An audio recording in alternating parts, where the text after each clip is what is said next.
Cariño, ¿estás segura de que no quieres desayunar? Tengo que irme.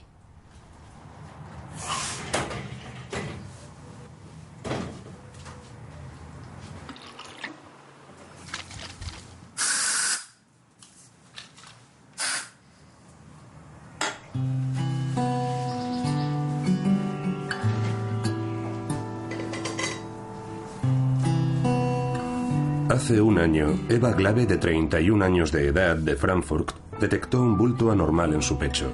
Pronto sus sospechas se confirmaron. Se trataba de un tumor maligno.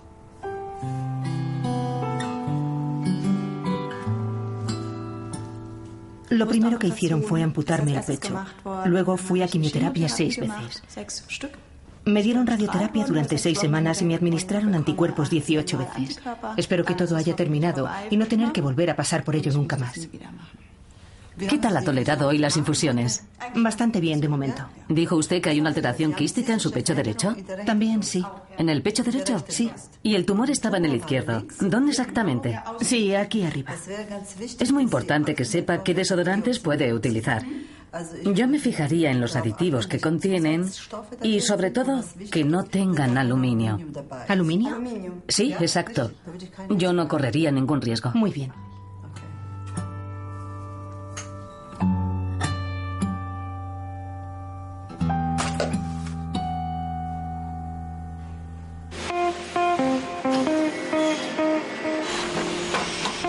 ¿Aluminio? Hace un siglo la mayoría de la gente no habría reconocido esa palabra.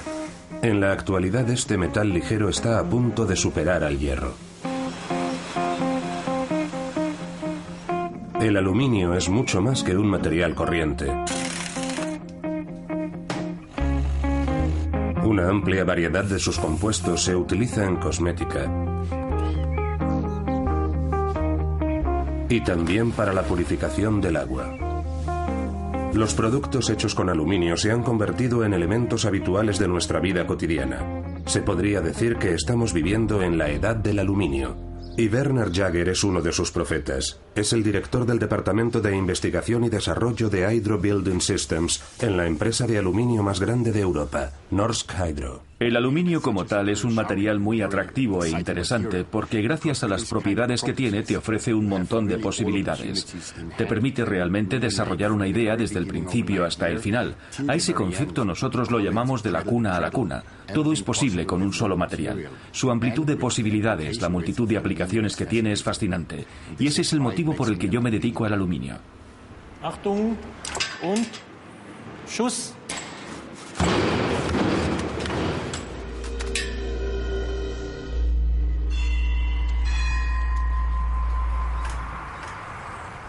Christopher Exley es presidente del Instituto de Química Bioinorgánica en la Universidad de Kiel, Gran Bretaña. Desde hace casi 30 años se ocupa de un asunto: el aluminio. Vivo a unos 12 kilómetros de la universidad y llevo unos 19 años yendo en bicicleta de mi casa a Kiel. Ha sido un largo viaje, casi equivalente a, más de 2 vueltas a la Tierra en bicicleta para poder venir a Kiel y llevar a cabo mis investigaciones sobre el aluminio. A principios de la década de 1980, el tema medioambiental por definición era la lluvia ácida. El agua no suele contener aluminio.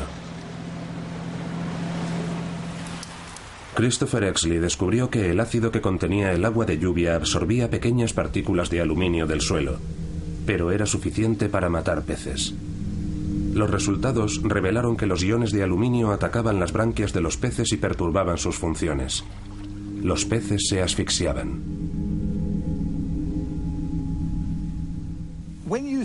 Cuando ves el impacto que tiene el aluminio en un pequeño salmón, te das cuenta de que en realidad es devastador.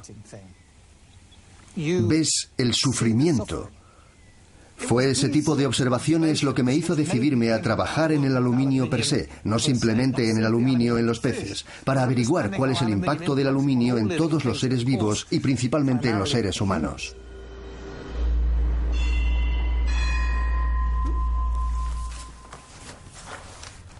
Eva Glave está trabajando de nuevo como comadrona después de su diagnóstico de cáncer de pecho.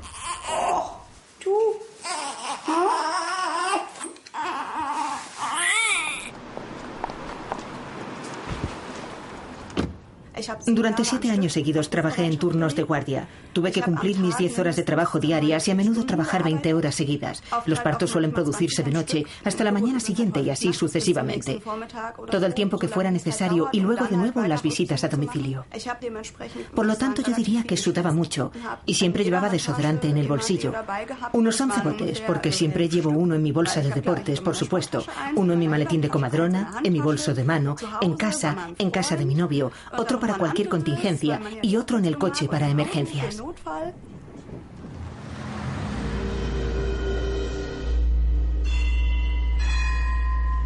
La oncóloga Philippa Darbre realiza investigaciones sobre las causas del cáncer de pecho. Estudia las razones por las que muchos tumores aparecen curiosamente en la zona próxima a las axilas. Estudios realizados en las décadas de 1930 y 1940 muestran que el 30% de los cánceres de pecho se producía en esa zona. Y actualmente en esa zona se produce casi el 60%. Así que algo está ocurriendo más allá de la explicación habitual de que es una zona donde hay más tejido. Y por supuesto, otra explicación posible es que es en la zona en la que se aplican productos químicos debajo del pecho. La primera suposición de Darbre fue la influencia negativa de los llamados parabenos, compuestos químicos que contienen diferentes cosméticos. Entonces me di cuenta de que en esos cosméticos había aluminio que se utilizaba como antitranspirante y que se añadía en niveles muy altos. Por tanto, había un problema de exposición a ese elemento, así que quise saber si el aluminio podía penetrar en el pecho humano. Darbre inició un estudio comparativo de mujeres con y sin cáncer de pecho. Con un extractor de leche se puede extraer una cantidad muy pequeña de líquido del pezón de mujeres no embarazadas. Se denomina líquido aspirado del pezón. Si tomas muestras de mujeres con cáncer de pecho y de mujeres sin cáncer de pecho, puedes comparar el contenido de ambas muestras. Y en los líquidos aspirados del pezón de mujeres con cáncer de pecho encontramos niveles más altos de aluminio.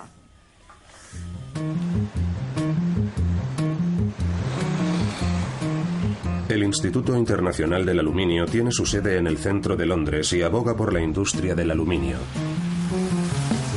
Aquí es donde nos vamos a reunir con el toxicólogo Nicholas Priest, quien se encarga de supervisar la seguridad del aluminio en nombre de la industria.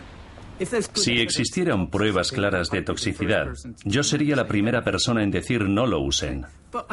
De acuerdo, pero no he encontrado ninguna. No hay ninguna prueba sistemática que muestre la existencia de toxicidad a los niveles a los que la gente se expone. Y la gente no aplica cantidades enormes de aluminio en sus axilas.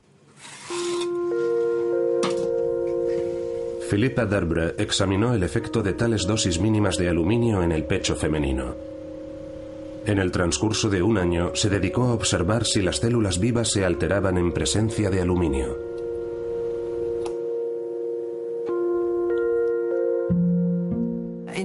En efecto, si tomamos células epiteliales mamarias normales, formarán colonias en cultivos en suspensión. Y en presencia de aluminio pueden formar lo que podríamos llamar pequeños tumores en suspensión. Pero en ausencia de aluminio, por supuesto, no lo hacen, porque son células normales. Así que, en ese sentido, el aluminio parece capaz de convertir una célula normal en una célula cancerosa. Darbre descubrió también otro efecto. Añadir aluminio aumentaba las probabilidades de células cancerosas migratorias y la formación de metástasis. Algo que también descubrimos fue que el aluminio podía influir en el comportamiento de las células mamarias cancerosas y posiblemente en su forma de desplazarse. Y por supuesto, si ese extremo queda demostrado y confirmado por otros laboratorios, sería un dato trascendental porque, obviamente, nadie se muere por tener un bulto en el pecho. La gente muere porque las células son capaces de desplazarse a otras partes del cuerpo.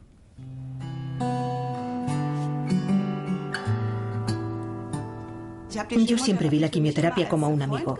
Era plenamente consciente de que se trata de un veneno muy pernicioso y de que con él estaba haciendo mucho daño a mi cuerpo. Pero siempre intenté decirme a mí misma, oh, vamos, puedes hacerlo. Lo más duro era la posibilidad de metástasis en el hígado. Imaginar el final de mi vida era de alguna manera...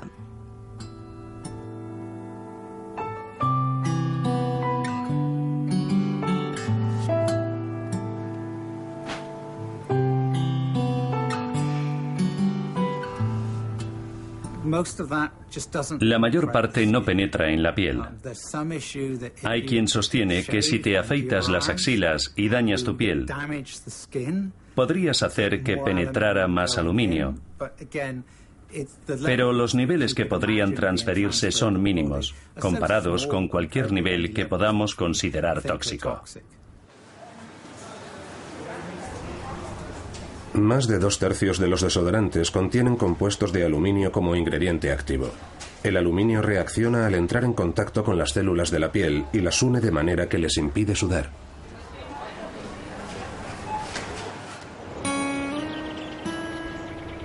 El aluminio es el metal más común en la corteza terrestre, 2 veces más común que el hierro. Pero el aluminio puro no existe como tal. Se une estrechamente con otros elementos y no puede lavarse con agua normal.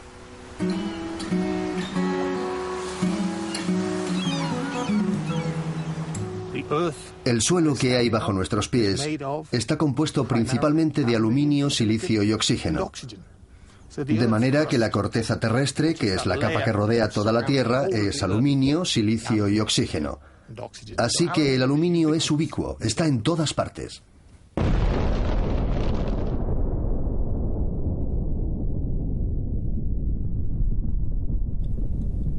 Una mina de pizarra.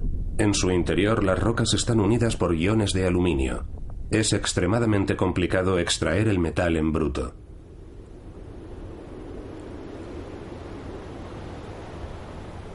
La bauxita es el único mineral que contiene un tipo de aluminio que hace su extracción económicamente viable.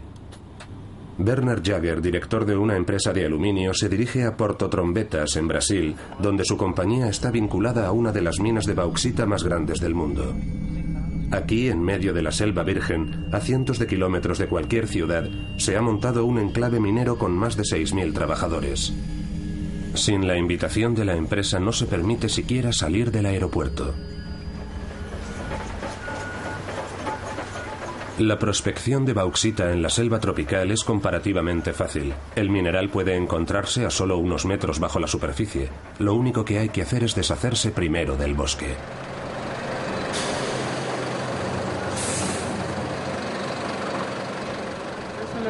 Hola, Manuel.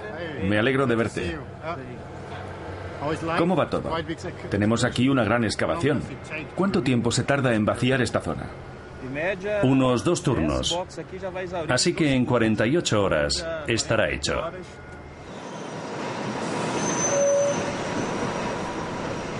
La zona de prospección se expande rápidamente, principalmente porque hay 3 turnos trabajando las 24 horas. Anteriormente las minas estaban situadas en torno a los asentamientos de los trabajadores. Actualmente hay que conducir alrededor de 1 hora para llegar a la región minera.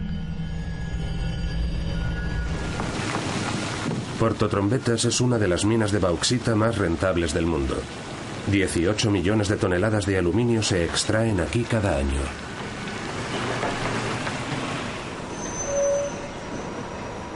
Y cada año se tala una superficie equivalente a 250 campos de fútbol de selva virgen con gran variedad de especies. Hasta cierto punto resulta problemático deforestar la selva y luego reforestarla de nuevo. Pero por otro lado, obtienes una bauxita de alta calidad, que es indudablemente mucho más valiosa que la bauxita de baja calidad que obtienes en otros enclaves.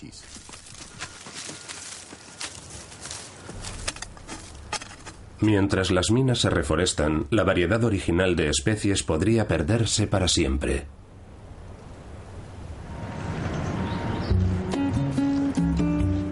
Casi a diario, cargueros llenos de bauxita zarpan desde el puerto.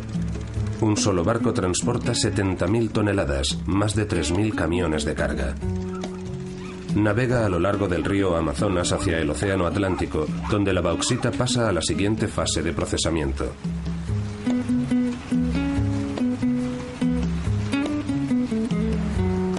La mayor refinería de aluminio se encuentra en Barcarena, a orillas del río Pará. La gente del lugar se gana la vida pescando, o al menos trata de vivir de la pesca. El río Pará fue el hábitat y principal fuente alimenticia de la población local durante muchos siglos. Pero desde que se procesa bauxita en la zona, todo ha cambiado. No sé qué es lo que ha provocado esto. El agua es totalmente distinta. Se ha vuelto muy blanca y viscosa. Creo que ha ahuyentado a todos los peces de esta parte de la playa.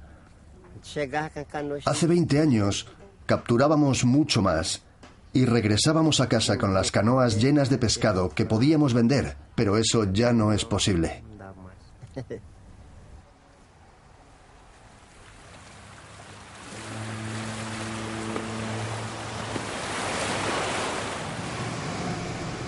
Esta es mi empresa. Es la planta de aluminio más grande del mundo. Tenemos capacidad para producir más de 6 millones de toneladas al año. 6 millones de toneladas al año. 6 millones de toneladas al año. Desde 2011, la refinería de aluminio de Barcarena pertenece a Norsk Hydro, que es actualmente una del puñado de empresas multinacionales que controla la producción total de mineral de bauxita y de aluminio en bruto.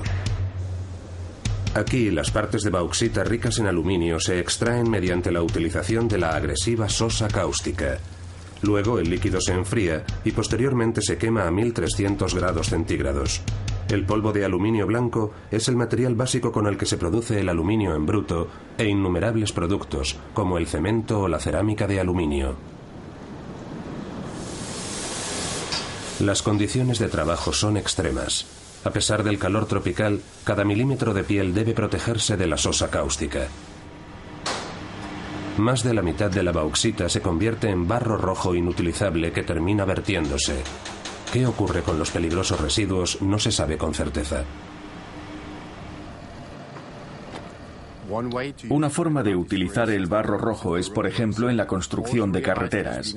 También se ha utilizado para fabricar ladrillos o tejas. También hemos construido casas con los ladrillos de barro rojo. Le hemos dado esa utilidad. Sin embargo, sigue habiendo una gran cantidad de material de construcción disponible. El vertedero de barro rojo es 2 veces más grande que la propia refinería.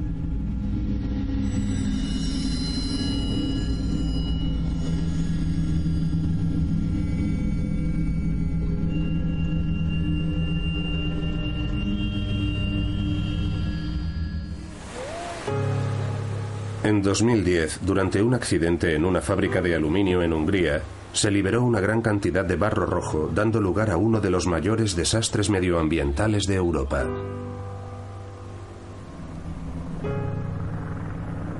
En el sitio donde se ubicaba la fábrica de aluminio de Aika, se rompió el dique de un estanque de barro rojo. Una ola decrecida de varios metros se desplazó en dirección a la pequeña localidad de De Bexer.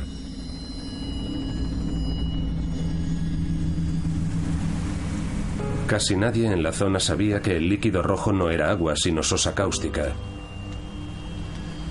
István Benko, de la televisión local, cogió de inmediato su cámara cuando se produjo el desastre. La calle se convirtió en un río embravecido. Benko consiguió ponerse a salvo escalando a la terraza de su casa. Cuando llegó al baño, se dio cuenta de que lo que estaba inundando las calles no era barro normal. Sus calcetines se habían disuelto en el líquido. Un vecino tropezó y cayó de bruces en el barro rojo. Los bomberos se llevaron a los dos al hospital.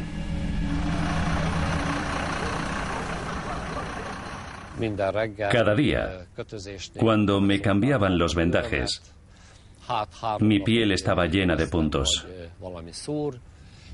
Al principio podía sentirla, pero al 4.º día mi piel estaba muerta. La lejía actuó con tanta eficacia que atacó incluso la carne por debajo. Alrededor de 1 millón de metros cúbicos del líquido altamente tóxico se esparcieron por toda la zona. 10 personas murieron en la inundación. Más de un centenar tuvieron que ser trasladadas a hospitales con quemaduras graves causadas por sustancias químicas. Un año después, la zona donde se levantaba la casa de István Benko había quedado completamente arrasada. Yo no estaba presente cuando derribaron mi casa. Habría sido insoportablemente triste para mí ver cómo el trabajo de toda mi vida era destruido en media hora. La salud de Benko quedó también destruida por el desastre. Su cuerpo está cubierto de cicatrices y ni siquiera es capaz de cargar con una cámara. Sin embargo, en ese intervalo de tiempo la fábrica de aluminio ha vuelto a reanudar su producción.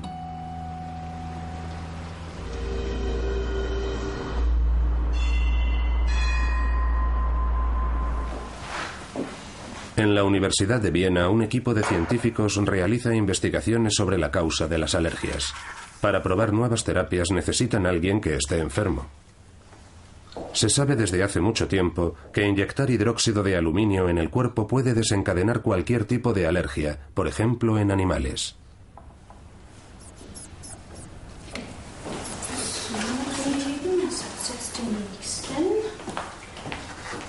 Han descubierto que se puede volver alérgicos a los ratones si se les alimenta con manzanas o nueces acompañadas de medicamentos para la acidez estomacal.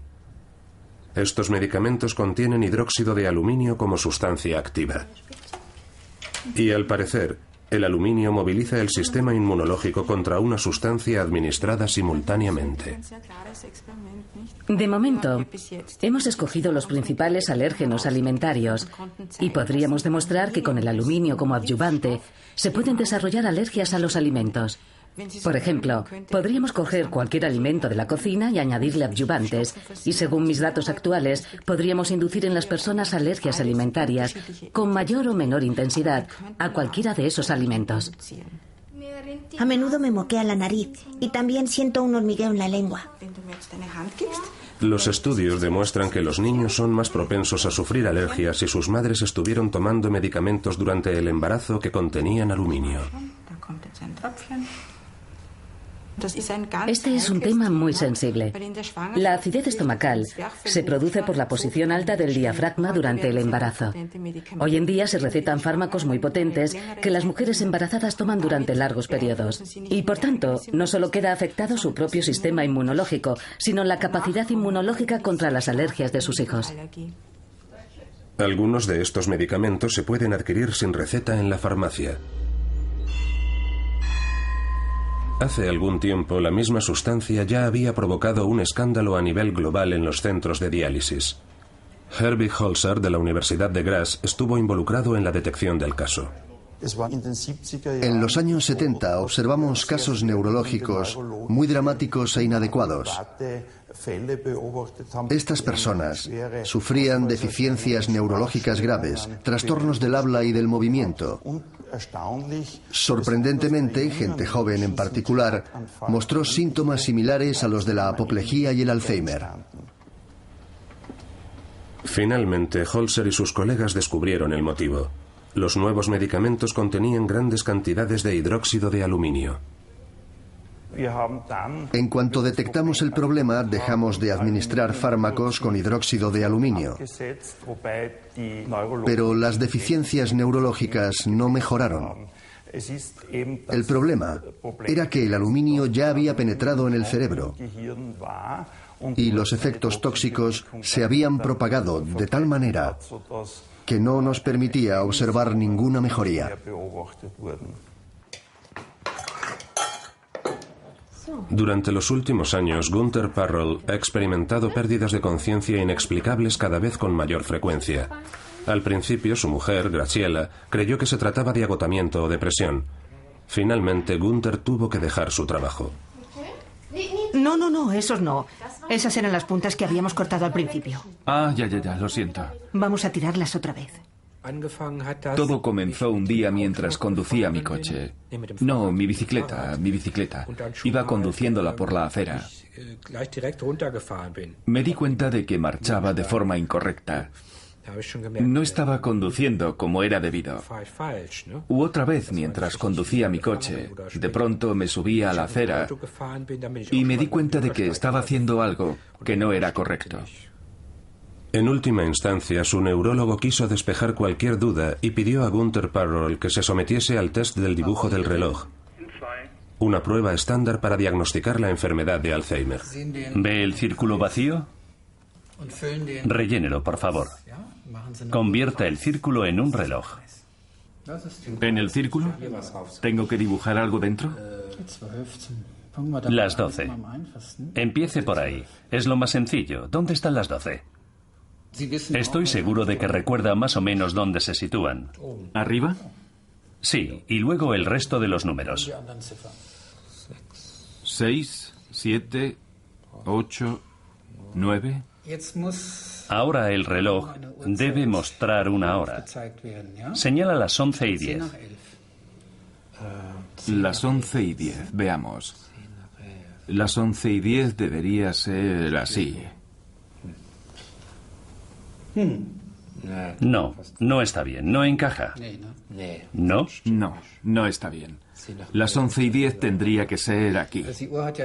El reloj tiene siempre dos manecillas, una manecilla grande y otra pequeña, y señalan las 11 y 10. ¿Pero cómo? ¿Aquí dentro? Sí. Las 11 debería... No, estos son las 11. No lo sé. Está bien. No lo sé. Vale, está bien. Pongamos esto a un lado. La situación se ha agravado mucho. Pocos días después de regresar de nuestras vacaciones, no era capaz de desenvolverse en su propio apartamento. Se quedó parado en el vestíbulo y dijo: ¿a dónde voy ahora? ¿Cómo llego al dormitorio? ¿Dónde está el baño? Gunther Parroll fue siempre una persona bastante escéptica a la hora de medicarse, a excepción de sus pastillas para la acidez. Nos conocemos desde hace 28 años y desde entonces mi marido toma estos medicamentos. Puede incluso que desde hace más tiempo, incluso antes de conocernos. Sí, hace mucho tiempo, ni siquiera lo recuerdo. En todo caso, entre 25 y 28 años. Ni siquiera sé desde cuándo. Veamos qué dice aquí. El uso prolongado de dosis altas. Fíjate, puede dar lugar a depósitos de aluminio en los tejidos nerviosos y óseos. Esto puede provocar daños cerebrales. Mira, entre paréntesis indica incluso demencia senil y anemia. Santo cielo. En casos de insuficiencia renal y uso prolongado del medicamento, se deben comprobar regularmente los niveles de aluminio. Ya, pero ¿quién comprueba sus niveles de aluminio?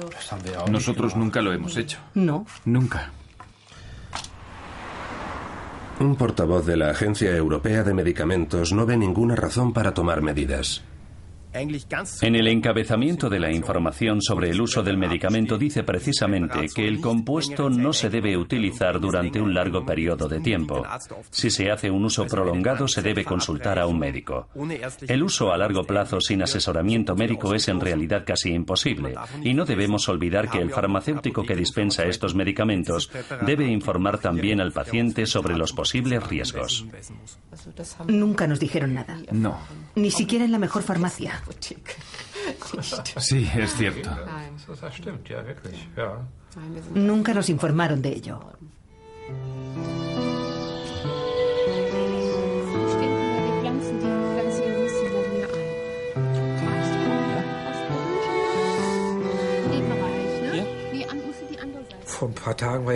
Hace un par de días leí otro artículo en una revista en el que se sugería que podría desarrollarse un nuevo medicamento en un futuro próximo.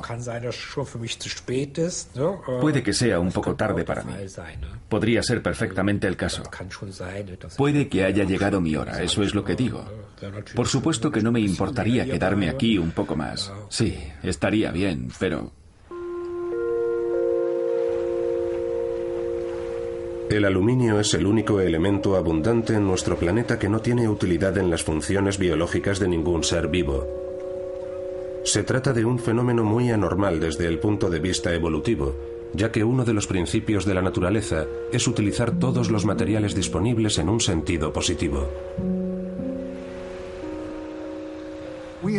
No hemos logrado identificar ni una sola propiedad del aluminio que aporte el menor beneficio a ningún sistema biológico. Es evidente que ha supuesto un enorme beneficio para la humanidad en cuanto a la ciencia de materiales y en las múltiples formas en que usamos el aluminio en la edad del aluminio. ¿Pero beneficia a algún sistema bioquímico?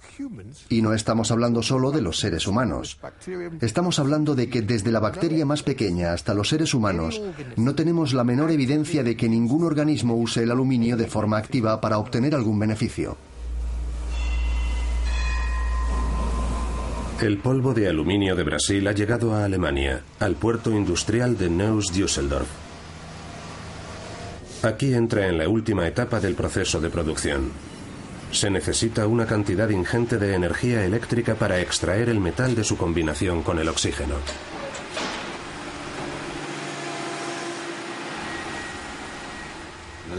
Una celda electrolítica es como una bañera de hidromasaje.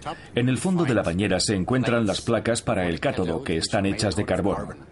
Al aplicar grandes corrientes de energía eléctrica durante este proceso se extrae el aluminio, que después se deposita en forma de metal líquido en el fondo de la bañera.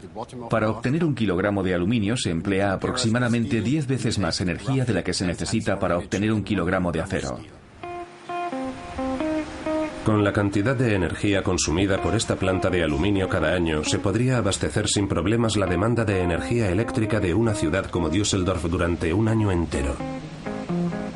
Y esta energía se aplica al metal en bruto. El aluminio líquido es altamente reactivo.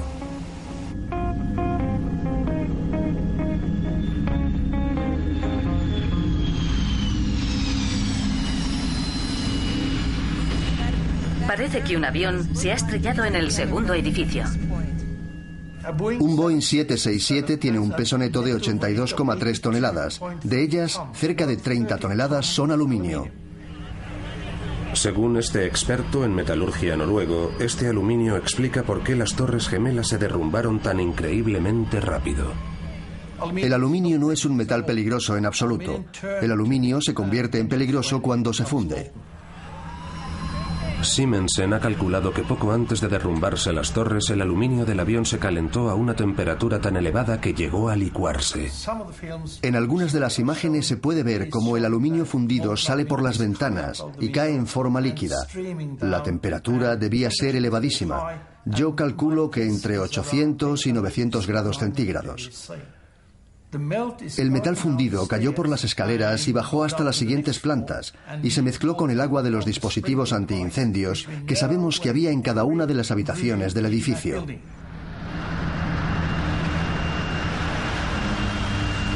Las explosiones previas al desplome de las torres han contribuido a alimentar disparatadas teorías conspirativas, pero en opinión de Simensen no constituyen ninguna sorpresa cuando uno está familiarizado con las propiedades del aluminio. La conjunción del aluminio y el agua da óxido de aluminio más hidrógeno y como resultado una gran explosión. Estamos hablando de una bomba con una potencia equivalente a 700 kilos de TNT como mínimo, puede que más incluso. Por extraño que parezca, el informe oficial del gobierno sobre el derrumbe de las Torres Gemelas no menciona en absoluto el aluminio. En el reciclaje del aluminio, las desventajas se convierten en ventajas. Ahora solo se requiere la mitad de energía que sería necesaria para fundir chatarra de hierro.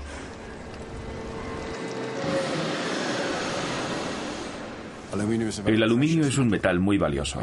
Cuando se somete a reciclaje, de cada kilogramo que se recibe del distribuidor se obtiene un gran beneficio. Es lo que hace del aluminio un metal tan bueno. Tiene unas propiedades excelentes y es un material muy valioso del que se obtiene mucho dinero cuando entra en el circuito de reciclado. El valor del material original se multiplica por 5 en cada una de las fases del proceso. A partir de la bauxita, pasando por el polvo de óxido hasta la barra final de metal en la que puede transformarse cualquier chapa de aluminio en cualquiera de sus formas. Sin embargo, la fase más problemática de la producción se subcontrata cada vez más a países en vías de desarrollo.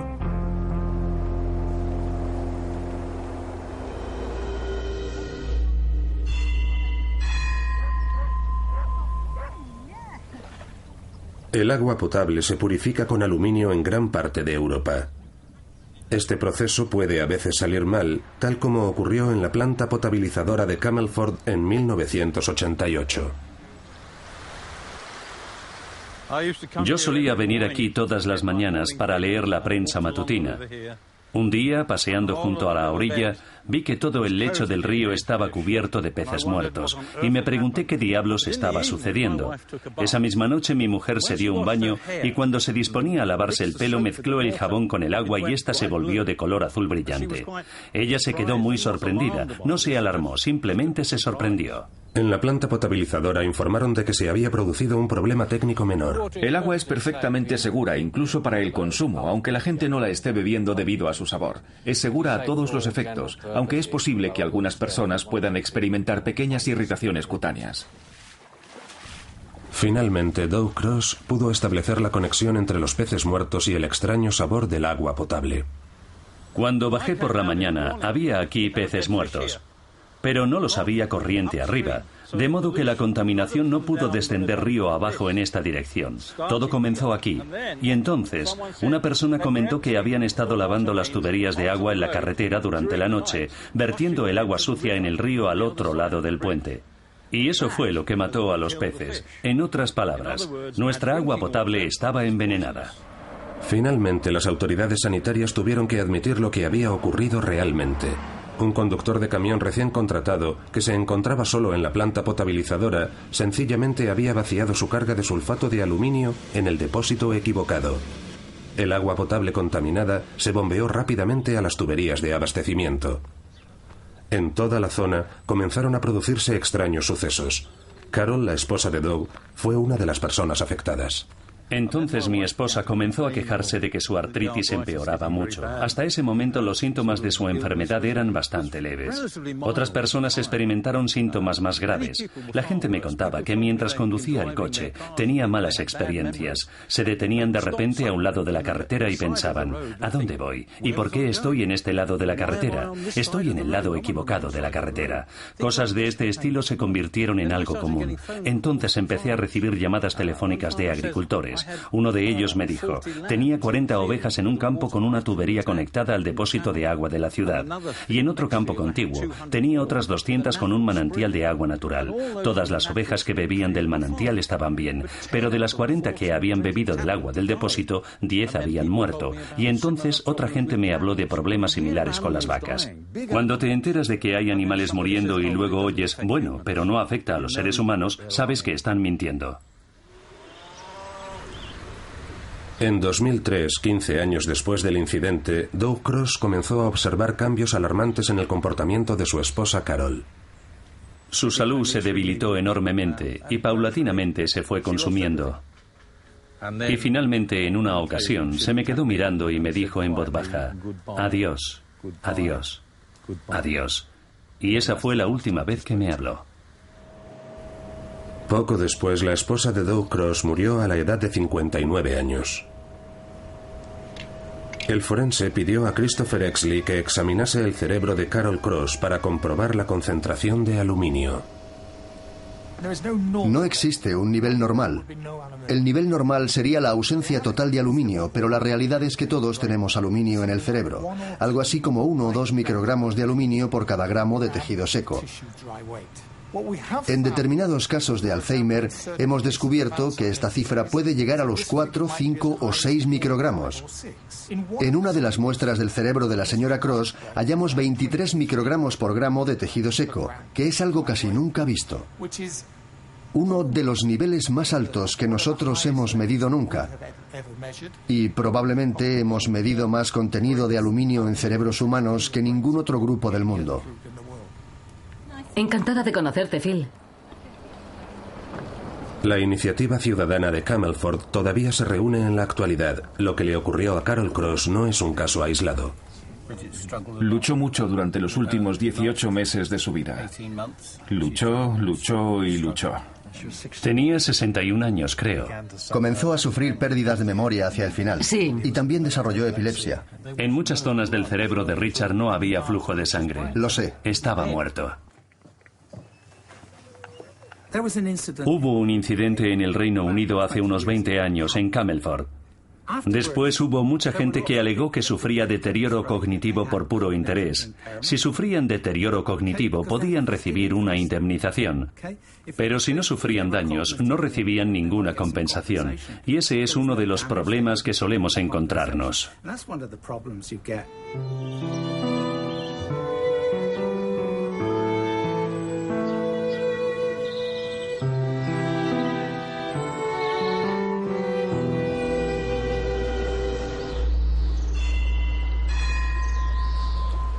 En otras muchas regiones de Europa, al igual que en Gran Bretaña, se usa aluminio para purificar el agua potable. El aluminio reacciona como mejor sabe, se enlaza con la siguiente mejor molécula, en este caso con las partículas de suciedad en el agua. Entonces se vuelven más pesadas y quedan atrapadas en el filtro o en el depósito de infiltración. Podemos usar también el cloruro de polialuminio para establecer un sistema de floculación en nuestra planta potabilizadora, donde estas partículas se vuelven a unir y decantar. Entonces se transforma en lo que denominamos agua potable y sale definitivamente limpia. Hace 3 años al dentista Gerhard Brauer se le diagnosticó la enfermedad de Alzheimer. Las tareas cotidianas más sencillas se han convertido en un reto para él y también para su compañera Birgit. Bien, ¿qué hacemos de comer este fin de semana? He mirado y todavía nos queda un poco de pesto. Sí. ¿Podemos añadir una ensalada como acompañamiento y cocinar unos tallarines? Sí, para empezar, y luego... Para mañana, filetes de cordero. ¿Sabes si tendrán? Sí. ¿Crees que podrás hacerlo? Te haré una lista. Encontraré el supermercado. Encontrarás el supermercado, pero ¿encontrarás los filetes de cordero? Sí, siempre que haya. Y para LOL necesitamos salchichas. Vuelve sin contratiempos. Ya veremos.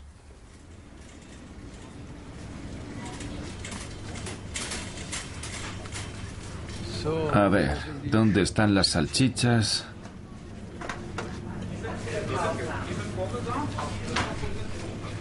No encuentro las salchichas.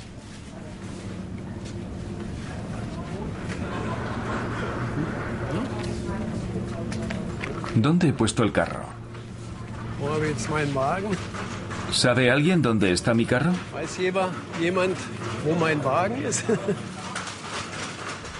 No sabemos si el aluminio es un factor contribuyente o directamente causante de la enfermedad de Alzheimer, pero eso no cambia el hecho de que el aluminio sea una neurotoxina.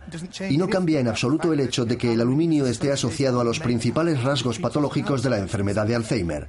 Si vivimos en determinadas zonas en las que el abastecimiento de agua contiene unas cantidades determinadas de aluminio, la incidencia de la enfermedad en dichas áreas es más elevada.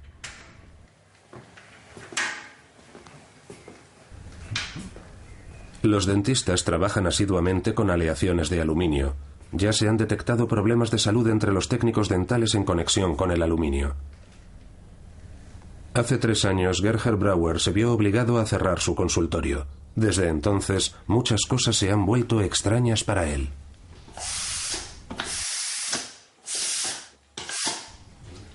No sé qué es esto, no sé cómo funciona.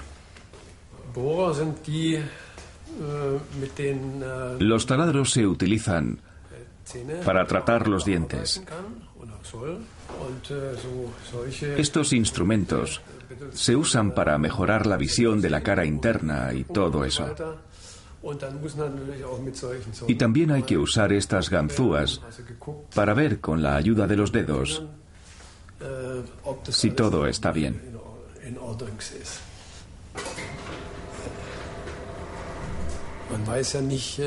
Nunca se sabe lo que puede ocurrir.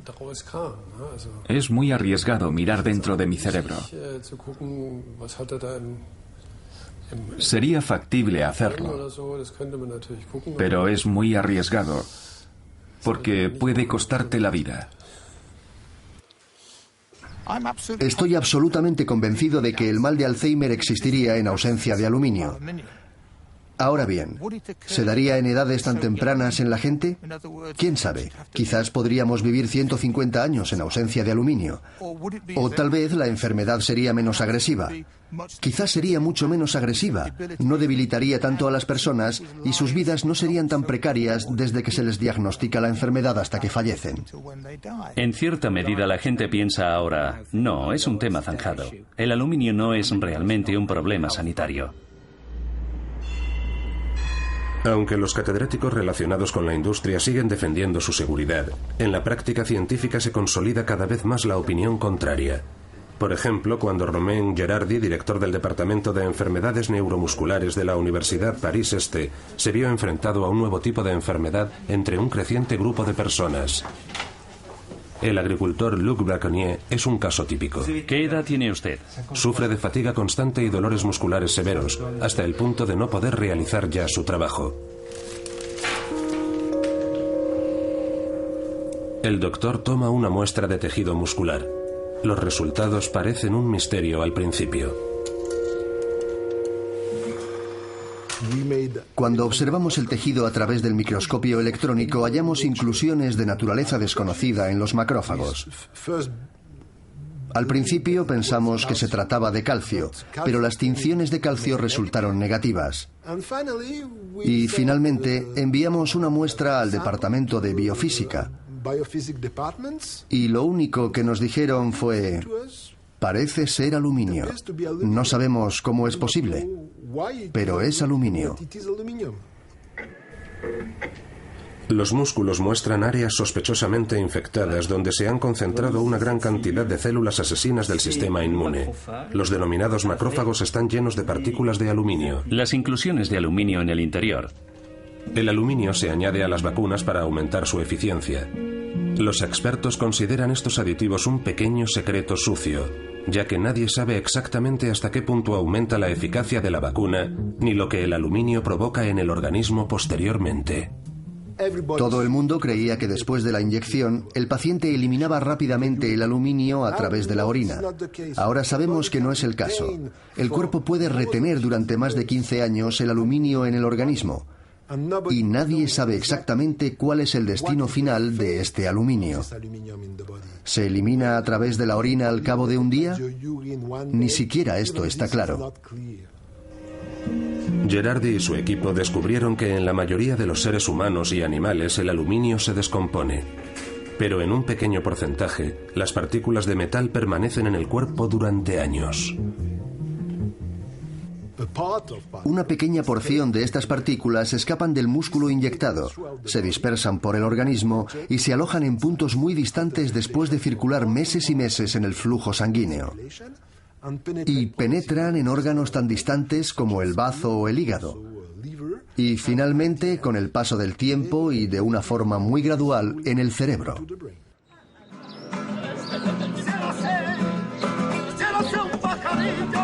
En mayo de 2012, un gran número de expertos se reunió en un Congreso Mundial sobre Enfermedades Autoinmunes celebrado en Granada, España. Por primera vez, el aluminio ocupa el centro de atención. Es el mayor congreso sobre enfermedades autoinmunes celebrado jamás. Asisten 2.300 participantes y tenemos 2 o 3 sesiones dedicadas al tema de los adyuvantes. Es una combinación de carbonato de magnesio e hidróxidos de aluminio. Puede causar fenómenos autoinmunes o enfermedades autoinmunes. Pero existen muy pocas dudas de que el aluminio es un neurotóxico que causa una serie de problemas, tales como deterioro de la memoria cognitiva y del control psicomotor. Entender cómo funciona el aluminio es la respuesta para comprender su eficacia. Las partículas minerales pueden penetrar en el cerebro usando un mecanismo de caballo de Troya. Y lo que es más importante, las partículas de aluminio son capaces de penetrar en el cerebro como una partícula completa. Para muchos de los que asistieron a estas sesiones, la información fue novedosa. Nuestro papel como organizadores de este congreso es difundir la información, porque la falta de conocimiento es peligrosa. No condenamos las vacunas y tampoco queremos abolirlas. Pero mi deseo y mi ruego es saber quién es susceptible al aluminio y quién no, para poder evitar su uso. Los productores de vacunas tendrán que invertir en el desarrollo de alternativas libres de aluminio, reza una de las conclusiones de la conferencia. Pero las autoridades no ven motivos para tomar medidas. Creo que el papel de las autoridades médicas no es ejercer presión.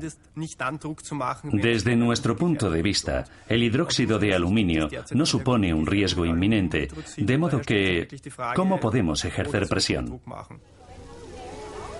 Estamos de nuevo en Frankfurt. Eva ha invitado a unos amigos a una fiesta.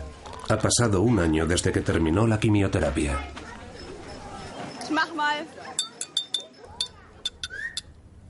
Me gustaría decir algo muy breve. Y es: muchas gracias a todos. No solo por haber venido hoy aquí, sino sobre todo por vuestro apoyo durante este último año, que ha tenido más momentos bajos que altos la mayoría de los días. Gracias simplemente por estar ahí y esto es por vosotros. ¡Salud!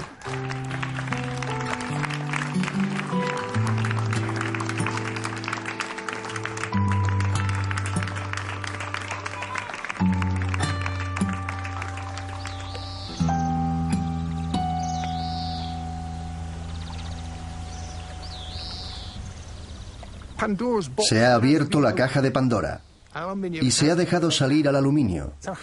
Ahora bien, ¿qué impacto va a tener esto en la vida futura de nuestro planeta? Bueno, los primeros indicios no son muy halagüeños y tenemos que intentar resolver esos problemas. Tenemos que aprender a vivir en la edad del aluminio, que no va a concluir en un futuro próximo, con las consecuencias o posibles consecuencias de esta creciente carga de aluminio en nuestro organismo, es decir, la incidencia cada vez mayor de enfermedades posiblemente relacionadas con el aluminio.